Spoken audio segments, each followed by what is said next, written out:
Meron na namang tumulong kina Dara. Anonymous sponsor from Canada. Nagbigay siya para kay Dara ng mga ilang linggo pa to, Super GR? 2 weeks? 2 weeks po karami. 2 weeks. Okay. Ayan mga kalingap, marahin na aga sa Indogabos, mapagpalang araw para sa ating lahat. Ayan, huwag natin kalimutan na magpasalamat lagi sa itaas. At syempre, thank you sa ating ama ng Kalingap, Kuya Bal Santos Matubang, sa kanyang may bahay, Ate Edna Vlogs at Kalingap Prab. Ayan, huwag nating skip yung kanilang mga ads dahil dun man lang is makatulong tayo sa kanilang mga pinutulungan, sa kanilang pabahay, sa kanilang mga scholar, 'di ba? Talagang ang pagtulong ng Kalingap ay may pagbabago sa bawat buhay ng tao, sa bawat buhay ng pamilya, 'di ba? Kaya wag nating skip yung kanilang mga ads. Support natin yung kanilang channel. At sa buong team ng Kalingap, lahat-lahat, K-Boys, Kalingap Partners, Scouters, ano pa ba, Kalingap Partners, paulit-ulit. Ayan, sabay-sabay natin panoorin ito.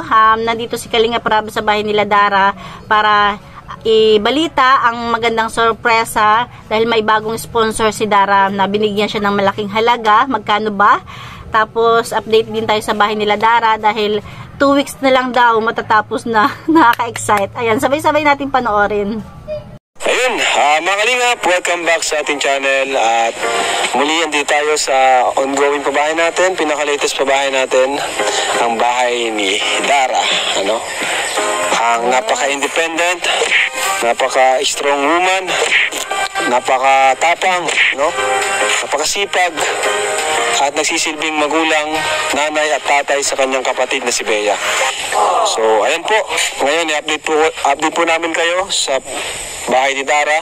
Ito na po ang update sa bahay ni Dara. Ayan. Wow! Talagang mapapawaw. Almost done na po pala. No? At, ayan, kunti na lang. Kailan kayo magtatiles, kuya? Bukas? Ay, grabe, oh. Okay. So, ito po mga Kalingap. At na-finish na po dito sa labas. Poste, konting finish na lang po sa poste. Tapos yung bintana, yung iba, di pa na-finish. Pero ito, kitang-kita na po, napakalinis po ng pagka-finish, ano. Yung pinto, di ko alam kung nakakabit na. Sa tingin ko, hindi pa ata. Kasi matalis muna sila. Ayan, bilang siguro galing ka sa hirap, talagang ang bahay nyo is kubo-kubo lang, nakaka-excite na tumira sa ganyang bahay na napakaganda. Ayun. Ano kayo ngayon? Finish? Saka wiring, nandito. Si Jaime to, no? Sabi pala ni Makmak, punta ka daw sa church at meron daw itong gagawin. Wow. Ganda, no? At talagang okay na mga Kalingap. Napifinish na po sila dito. Wala pang kisame ka lang kayo mga kisame. Pag, ano po ka, pagkatalis po sa pagka-plus na rin ulit yung loob. Kaya po karang kisame. Ano ngayon? Wednesday ngayon. Opo. So dapat ngayong week, makakisame kayo at makatiles na kayo. Kaya na po karang. Kaya naman? Opo. Kasi ito ang pinakamatagal ata, no? Itong pagpalitada, no? Palitada. Itong pag-finish. Finish, ano? Sa kahamba. Dito, tinan mo. Habang tumatagal, yung mga carpenter natin, lalong gumagaling talaga.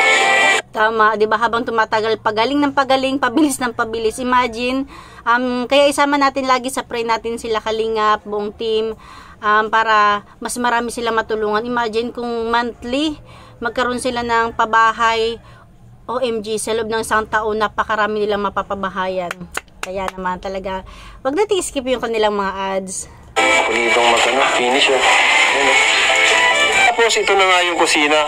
Lumawak ko ba? Lumawak! Lumawak ko, ano? Tapos ito, ano na to? Magiging steel matting, yung makapal na steel matting para safe. Yan. Tapos yung pinto nito, gawin natin bakal na lang. Ano? Magiging bakal ng pinto niyan, pati ito, may pinto ng kahoy, ano? Para dalawang pinto. Safe na safe po sila Dara dito. Yan po ang priority natin, yung kanilang safety. Ayan, kasi ito steel matting yan para presko habang ano ka dito, nagluluto. Ang ganda tumira dito, ano? Tingnan mo. Napakapayapa, napakatahimik. ginagawa mo, Super JR? Hamba. Hamba. Ayan. Talagang pulido, ano? Mga ilang linggo pa to, Super JR? 2 weeks? 2 weeks po karap. 2 weeks. Wow, 2 weeks. Sigurado na yun, ha? 2 weeks talaga at mga pintura pa, eh, no? Mga tiles. Oy, andito na pala si Princess Punsulan. Sabi ng viewers. Dara, diyan mo, Dara. Ayan. Oo nga, no? Princess Punsalan talaga. Kumusta, Dara? Kauwi mo lang? Ano po, kanina lang po. At andito na rin yung mga gamit, oh. Kompleto na pala, no? Yung doorknob. Ayan. So, kumusta kayo, Dara, dito, magkapatid? Okay lang kayong dalawa? Okay naman po. Okay naman, nakakain pa naman. May pagkain ka pa? Meron po. Meron pa naman. At yung savings mo, may savings ka pa sa bangko mo? Meron po. Meron pa naman. Ayan. Tipirin mo yun, ano? Hindi mo po yung ginagawa. Ayan. At mamaya, may good news ako sa'yo. Ano? Yun ay may panibagong tumulong sa'yo. Sa yung dalawang kapatid. Basta naman, Dara, yung pagkikita-kita nyo ng panibagong mga angels.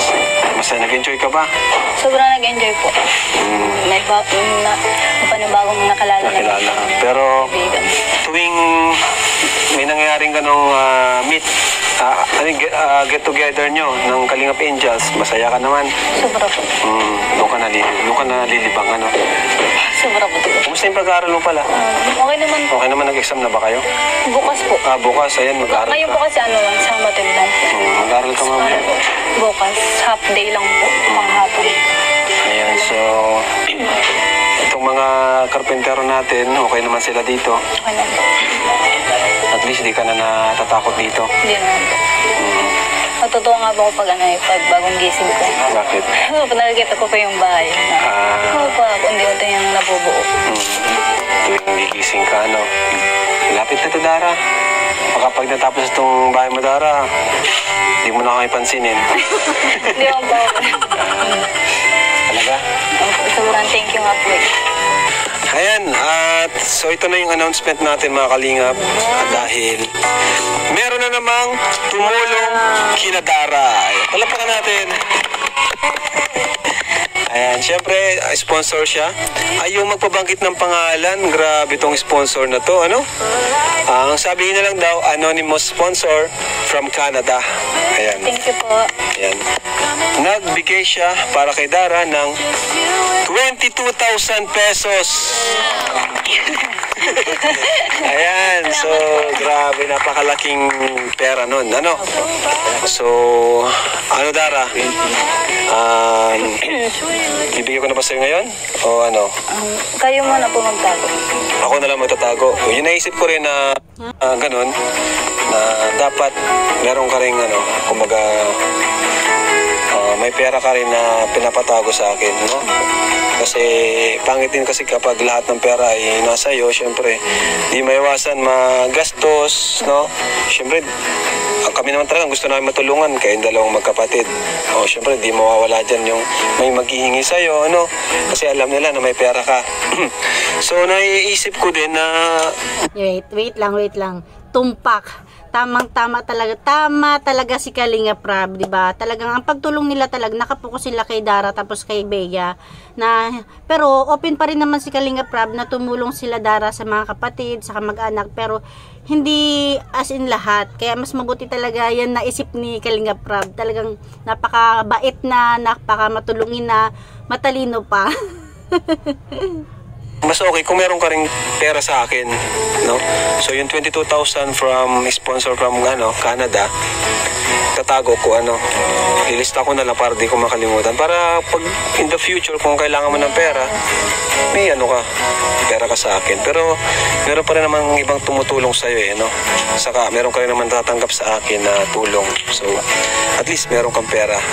O, 'di ba? Kasi meron pa nga namang mga sponsor si Dara, tapos pera pa doon galing mismo kay Kalinga Prab, binibigyan pa niya si Dara, at least nakasave yung pera niya. Tsaka para sa akin, komento ko, mas okay din talaga na hindi pa dapat pinapahawak si Dara na ng malaking pera dahil bata pa siya, kasi syempre mas mabuting makahawak man siya ng malaking pera, yung galing sa pinaghirapan niya. Hindi naman masamang humawak si Dara ng pera na galing sa sponsor, pero parang komento ko lang ba bilang nanay, hindi magandang pahawakin ng malaking pera agad ang bata. Kasi nga, andun yung, basta, yun lang yung komento ko. At least hindi sila nawawalan ng panggastos, ng pangkonsumo, 'di ba? Tapos nakakatulong pa rin siya sa mga kamag-anak niya, sa mga kapatid niya dahil lang doon sa ibang sponsor, tapos binibigay ni Kalinga Prab. Kaya matalinong desisyon para kay Kalinga Prab. Nakatago. Ano? Okay ba 'yan? Okay pa. So, palapakan natin yung sponsor, napakabuti para kina Dara, no? At meron pa yan. So, di lang po yun, may nagkasabay po niyan, may nagpapatid din ng tulong kay Dara, ano? So, ito naman, syempre, bibigyan naman natin sa kanya allowance at habang wala tayo. Yung bang mga perang binibigyan namin sa'yo, mabilis maubos? Hindi naman po.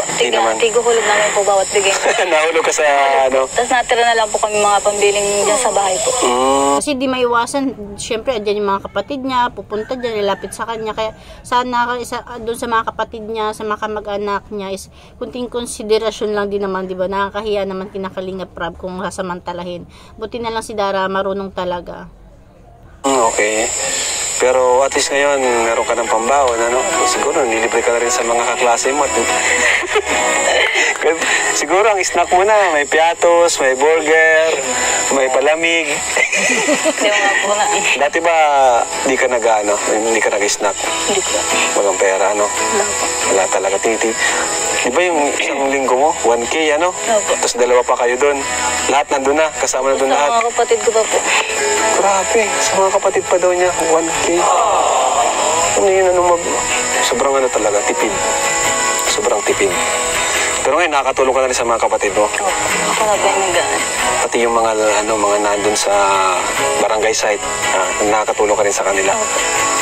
Grabe. So ngayon, So, okay lang yun. Wala namang masama doon. Mas maganda pa rin talaga nakakatulong. Mas maganda pa rin talaga yun na kahit papano tumutulong si Dara sa mga kapatid, sa mga kamag-anakan, di ba? Pero dapat mas nagsisave pa rin siya para sa future niya. Siyempre galing ang kinakalinga Prab at sa mga sponsor. talagang nila, breadwinner nila. Kaya pagbutin mo yung pagiging isang artista ng Kalingap. Artista na to Artista ng Kalingap, si Dara, at siyempre ibang angels. Ayan. So, ayun. Bigyan na natin. From Tita Honey, 4,500 pesos. Wow. 4,000. Yung 500, kaya 700 700. 4,500. Wow. Nakakatuwa naman. Meron din si Bea. 4,700. Yung 700 kay Bea. Bea, may 700 ka kay ate mo. Wow! Kay Bea daw yan. Salamat po. Wow! Bakit na si Bea? Pumasok ka, Bea. Hindi ito napasok. Mabalitaan lang daw. Biyo. Pasukin mo ka, Bea. May bago. Nauwi po yun ay pag hapon. Hindi ko alam. Pero nakakawa sa man po. Magpasok ka, Bea. Sabay-sabay ko man po yun. Kailangan mo yan. Kasi, ayan. Siguro, na-excite ka sa bahay mo, Oo nga, malamang. Siguro dahil na-excite si Bea sa bahay, umuwi. Lagi siya nakabantay sa bahay. Pinagtingnan yung bahay, pinagpanood yung bahay. Namimiss yung bahay. Namimiss yung bahay pag napasok. Yan, anong gusto mong sabihin, Dara, sa mga tumulong sa'yo? Kay na siguro, Tita from Canada, Tita from Canada, Tita Honey. Hello po, Tita Canada. Oh, from Canada. From Canada. Thank you po sa 22,000. Sana po pagpalain kayo ng Panginoon. Maraming salamat po sa patuloy na pagsusuporta sa akin at sa pagbigay nitong pera. Maraming salamat po sa inyo at kay Tita Tita Hani. At Tita Hani. Maraming salamat po sa 4,700. Maraming salamat po. Pagpalain din po kayo ng Panginoon. At kayo din po, sa iyo din po, Kuya Rab. At sa kay Tita Edna at kay Kuya Bal at sa K-Boys na nagpapasaya sa akin. Maraming salamat po. At sa mga viewers at sana hindi po nagsawang bigyan kami ng sponsors, pagsusuporta at sa mga nanonood. Maraming salamat po. Yay! Yes. So, ayun po, gabi na rin. So, di na rin kami tatagal, ano, Dara, Bea. At pupunta na rin kami. So, ingat lang kayo dito palagi, ano? Ayan mga kalingap, hanggang dyan na lang yung ating kunting share na nakakatuwa para kina Dara. At saka, syempre, congratulations kina Kalingap Rab. Sana more blessings pa para sa inyong channel. At saka sa mga sponsor. Ayan lang mga kalingap, thank you for watching. God bless you all and Jesus loves you.